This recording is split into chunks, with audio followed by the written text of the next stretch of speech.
স্বজাতিৰ গোলামী কৰাৰ বাহিৰে স্বদেশ আৰু স্বজাতিৰ গোলামী কৰাৰ বাহিৰে আন কাৰোৰে ওচৰত মূৰ তল কৰিব নজনা জাতিটোৱে হৈছে অসমীয়া তেজৰ নৈ পোৱাই শত্ৰুক ভুহাই লৈ যাব পৰা জাতিটোৱে হৈছে অসমীয়া এটা মাত্ৰ চিঞৰত দেশ ৰক্ষাৰ যুদ্ধত জঁপিয়াই পৰিব পৰা জাতিটোৱে হৈছে অসমীয়া তত ৰাষ্ট্ৰ ভাণ্ডাৰত যিমান অস্ত্ৰ আছে উলিয়াই লৈ আহ যিমান ৰণুৱা ঘোঁৰা আছে চেকুৰাই লৈ আহ যুদ্ধভূমি দুৰ্বল জ্ঞান কৰি শত্ৰু কচু কটা নিদিয়াকৈ থকাৰ নিয়ম এই অসমীয়া জাতিৰ নাই এই হজুৰ যি অসমীয়া জাতিৰ প্ৰতি মৰম চেনেহ বৃহত্তৰ অসমীয়া জাতিৰ প্ৰতি যি মৰম চেনেহ সদায় আমাৰ মাজত অটুট থাকক মই পুনৰবাৰ ইয়াত উপস্থিত আটাইলৈকে মোৰ আন্তৰিক সেৱা জ্ঞাপন কৰিছোঁ মোৰ পৰিয়ালৰ আটাইখিনি বহি আছে আজি এটা মধুৰ সময় আছিলে আমাৰ কাৰণে আটাইখিনিকে মই ধন্যবাদ জ্ঞাপন কৰিছোঁ আৰু তাইফালৈ বিশেষকৈ পুনৰবাৰ মোৰ সশ্ৰদ্ধ প্ৰণিপাত জ্ঞাপন কৰিছোঁ যে আপোনালোকে বিভিন্ন ক্ষেত্ৰৰ সেই মহিয়সী কেইগৰাকীৰ মাজতো যে আমাৰ দৰে নগণ্য এগৰাকী শিল্পীক নিৰ্বাচন কৰিলে তাৰ কাৰণে চিৰজীৱন আমি আপোনালোকৰ ওচৰত কৃতজ্ঞ হৈ ৰ'ম ধন্যবাদ বীৰাংগনা মোলাগামৰ বঁটাৰে সন্মানিত কৰি মই পোনপ্ৰথমে সকলোৰে আশীৰ্বাদ লৈ আমি প্ৰস্তুতি পৰাশৰলৈ মোলাগাভৰুৰ বঁটাটি প্ৰদান কৰিবলৈ আগবাঢ়িছোঁ মই উদযাপন সমিতিৰ বিষয়ববীয়াসকলক অনুৰোধ জনাইছোঁ এয়া আমি পোনপ্ৰথমে এতিয়া আহোমৰ যোদ্ধাৰ সাজ বাইদেউলৈ আগবঢ়াইছোঁ তেখেতক পৰিধান কৰিবলৈ অনুৰোধ জনাইছোঁ মই উদযাপন সমিতিৰ বিষয়ববীয়াসকলক অনুৰোধ জনাইছোঁ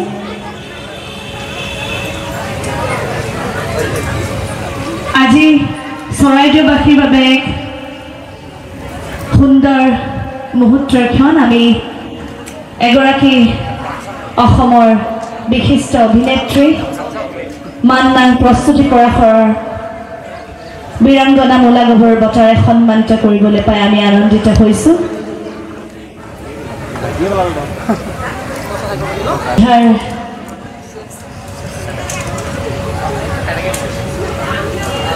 যি কাপোৰ আমি তেখেতলৈ আগবঢ়াইছোঁ মই তেখেতক পৰিধান কৰাই দিবলৈ অনুৰোধ জনাইছোঁ উদযাপন সমিতিৰ বিষয়ববীয়াসকলক লগতে আমি তেখেতলৈ যি বঁটা আগবঢ়াম এই বঁটাটি প্ৰদান কৰিব টাই আহোম যুৱ পৰিষদৰ মুখ্য উপদেষ্টা দিলীপ গগৈ ডাঙৰীয়াই লগতে সভাপতি দিগন্ত ফুকন ডাঙৰীয়াই ক্ষমা কৰিব দিগন্ত তামুলী ডাঙৰীয়াই টাই আহোম যুৱ পৰিষদৰ সন্মানীয় সভাপতি দিগন্ত তামুলী আৰু দিলীপ গগৈ ডাঙৰীয়াই তেখেতক বঁটাটি প্ৰদান কৰিব মই বঁটাটি প্ৰদান কৰিবলৈ অনুৰোধ জনাইছোঁ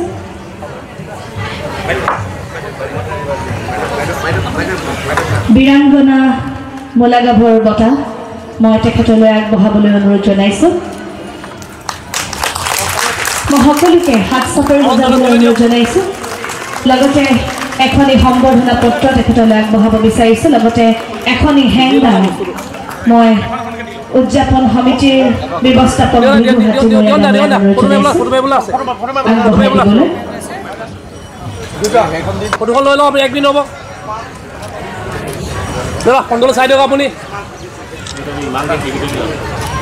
আমি বীৰাংগনা মোলাগাভৰুৰ বঁটা তেখেতক স্মাৰক এটি প্ৰদান কৰিছোঁ আমাৰ উদযাপন সমিতিৰ সমূহ বিষয়ববীয়া তেখেতলৈ বঁটাটি আগবঢ়াইছে লগতে এখনি সম্বৰ্ধনা পত্ৰ আমি তেখেতলৈ আগবঢ়াইছোঁ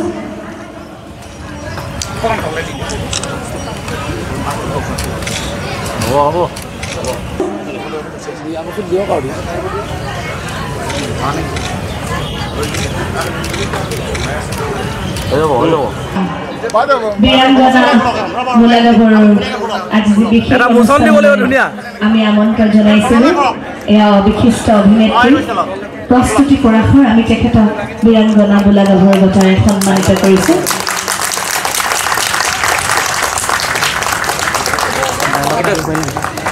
এক মিনিট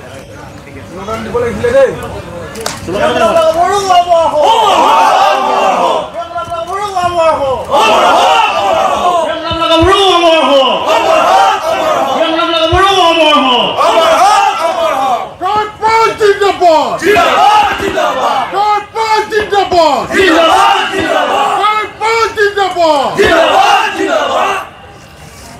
যুৱ পৰিষদ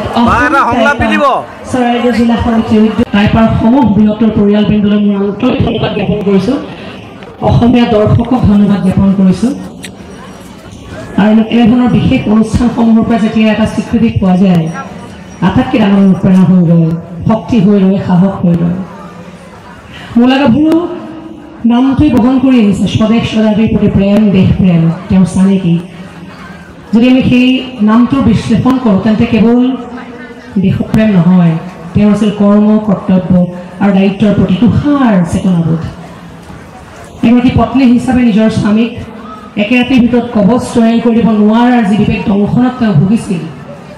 আৰু পৰৱৰ্তী সময়ত তুৰ্বক খানৰ বিৰুদ্ধে এখন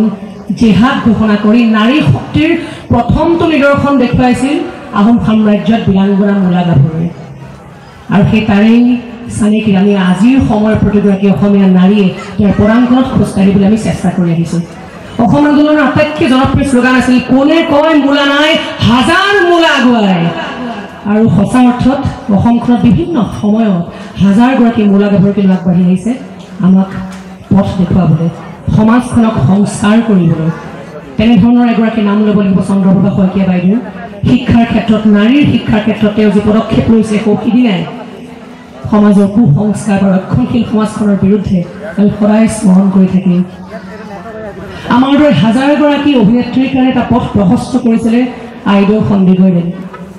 তেখেতে সমাজৰ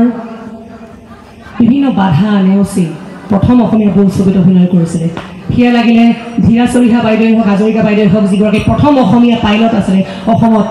অসমৰ পৰা যোৱা হাড়গিলা সংৰক্ষণৰ কাৰণে হওক টাইমছ মেগাজিনে শ্ৰেষ্ঠ নাৰীৰ সন্মান দিছে পূৰ্ণিমা দেৱী বৰ্ণন বাইদেউক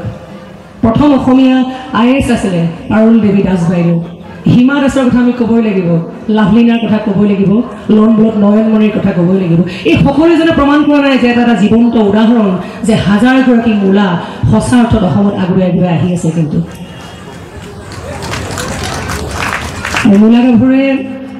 যিহেতু সেই কবচ সি দিব নোৱাৰাৰ পৰা এটা যুগৰ আৰম্ভণি হৈছিলে নহয় এতিয়া বহাগ সমাগত বহাগৰ সময়ত যেতিয়া শিপিনীয়ে প্ৰতিগৰাকী শিপিনীয়ে বহাগত তাঁতৰ পাতত সপোন ৰচে ঢোল পেঁপা গগনাৰ শব্দৰ লগত যেতিয়া তাঁতৰ খিটিক খিটিক শব্দ হয় তেতিয়া আমাৰ অনুময় হয় যে বহাগ সমাগত আৰু এই বহাগ সমাগত যিহেতু অনাগত ৰঙালী বিহুৰ মই আন্তৰিক সেৱা জনাইছোঁ আন্তৰিক ওলগ জনাইছোঁ প্ৰতিগৰাকী উপস্থিত সুধীবৃন্দক ইয়াত উপস্থিত মঞ্চত উপবিষ্ট প্ৰতিগৰাকী বিশিষ্ট অতিথিক টাইপাৰ সমূহ পৰিয়ালবৃন্দক সংলাপ নিশ্চয় কম কাৰণ মূলা গাভৰু নাটকখন যেতিয়া 2019-20 বৰ্ষত প্ৰথম আবাহনৰ যেতিয়া দায়িত্বভাৰ কান্ধত লৈছিলোঁ এটা বিশাল দায়িত্বভাৰ এগৰাকী অভিনেত্ৰী হিচাপে ভ্ৰাম্যমানৰ মঞ্চত অভিনয় কৰি থকাটো বৰ সহজ কিন্তু এগৰাকী প্ৰযোজিকা আৰু অভিনেত্ৰী দ্বৈত চৰিত্ৰত অভিনয় কৰাটো মঞ্চত সহজ স্বাভাৱিক লাইফত কিন্তু স্বাভাৱিক জীৱনত কিন্তু বৰ কঠিন কিন্তু সেই কঠিন যাত্ৰা আচলতে সফল হৈছে বা যিমানখিনিলৈকে সফল হৈছে বুলি অনুমেয় হয় আৰু সফল হৈছে বুলি অনুমেয় তেতিয়া হয় যেতিয়া আপোনালোকৰ নিচিনা অনুষ্ঠানবোৰে আমাক এনেকৈ মাতি আনি এই সন্মানখিনি দিবলৈ চেষ্টা কৰে য'তখিনি দিছে যিখিনি কৰিছোঁ সেয়া বহুতে কয় যে আমাৰ কষ্টৰ কাৰণে হৈছে আমাৰ একাগ্ৰতাৰ কাৰণে হৈছে বা বহুতে কয় আমাৰ পৰিয়ালৰ অনুপ্ৰেৰণাৰ কাৰণে হৈছে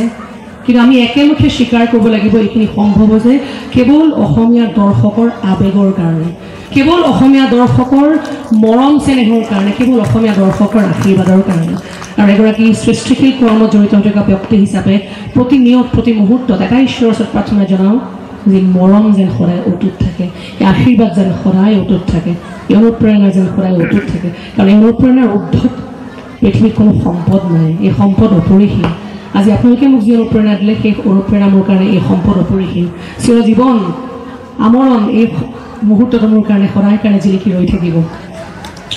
আৰু যেতিয়ালৈকে লুইত থাকিব যেতিয়ালৈকে অসমীয়া জাতি থাকিব মূলা গাভৰুৰ এই স্বদেশ স্বজাতিৰ প্ৰতি দেশপ্ৰেমৰ চানেকি আকাশে বতাহে ৰজন জনাই থাকক তাৰ এই কামনা কৰিছোঁ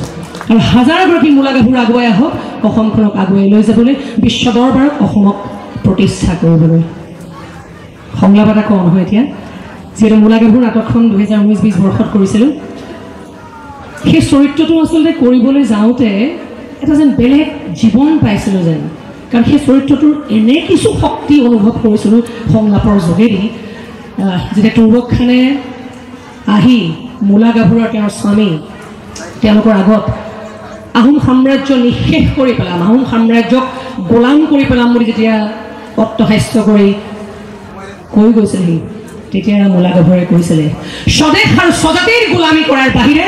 স্বদেশ আৰু স্বজাতিৰ গোলামী কৰাৰ বাহিৰে আন কাৰোৰে ওচৰত মূৰ তল কৰিব নজনা জাতিটোৱে হৈছে অসমীয়া। তেজৰ নৈ পোৱাই শত্ৰুক ভুহাই লৈ যাব পৰা জাতিটোৱে হৈছে অসমীয়া। এটা মাত্ৰ চিঞৰত দেশ ৰক্ষাৰ যুদ্ধত জঁপিয়াই পৰিব পৰা জাতিটোৱে হৈছে অসমীয়া। তত ৰাষ্ট্ৰ ভাণ্ডাৰত যিমান অস্ত্ৰ আছে উলিয়াই লৈ আহ, যিমান ৰণুৱা ঘোঁৰা আছে চেকুৰাই লৈ আহ। যুদ্ধভূমিক দুৰ্বল জ্ঞান কৰি শত্ৰুক কচু কটা নিদিয়াকৈ থকাৰ নিয়ম এই অসমীয়া জাতিৰ নাই। এই সজুৰ যি অসমীয়া জাতিৰ প্ৰতি মৰম চেনেহ, বৃহত্তৰ অসমীয়া জাতিৰ প্ৰতি যি মৰম চেনেহ সদায় আমাৰ মাজত অটুট থাকক। মই পুনৰবাৰ ইয়াত উপস্থিত আটাইটিলৈকে মোৰ আন্তৰিক সেৱা জ্ঞাপন কৰিছোঁ। মোৰ পৰিয়ালৰ আটাইখিনি বহি আছে, আজি এটা মধুৰ সময় আছিলে আমাৰ কাৰণে। আটাইখিনিকে মই ধন্যবাদ জ্ঞাপন কৰিছোঁ আৰু তাইফালৈ বিশেষকৈ পুনৰবাৰ মোৰ সশ্ৰদ্ধ প্ৰণিপাত জ্ঞাপন কৰিছোঁ যে আপোনালোকে বিভিন্ন ক্ষেত্ৰৰ সেই মহিয়সী কেইগৰাকীৰ মাজতো যে আমাৰ দৰে নগণ্য এগৰাকী শিল্পীক নিৰ্বাচন কৰিলে, তাৰ কাৰণে চিৰজীৱন আমি আপোনালোকৰ ওচৰত কৃতজ্ঞ হৈ ৰ'ম। ধন্যবাদ।